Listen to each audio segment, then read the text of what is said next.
A día de hoy muchos centros educativos públicos todavía usan equipo tecnológico sin actualizar. Este es el caso del IES Henry Matisse, donde se cursan 3 grados superiores de imagen y sonido con materiales obsoletos, los cuales dificultan el aprendizaje técnico.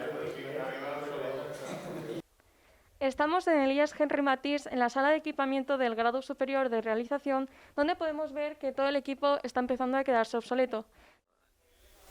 Yo lo haría por dos ramas, o sea, modernizar algunos ordenadores para los de video DJ y realización que necesitemos hacer edición y las cámaras que hay en plató.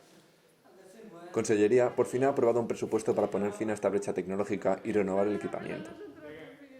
Justo hoy se reúne el Consejo Escolar del Centro para aprobar también una inversión de 10.000 euros para instalar todo ese equipamiento en el plató y en el control de realización. Ordenadores, cámaras, micrófonos y demás equipos serán reemplazados y actualizados por materiales de mejor calidad y más actuales, que favorecerán la calidad de los proyectos de los alumnos. Estos cambios ya se podrán disfrutar en el próximo curso escolar.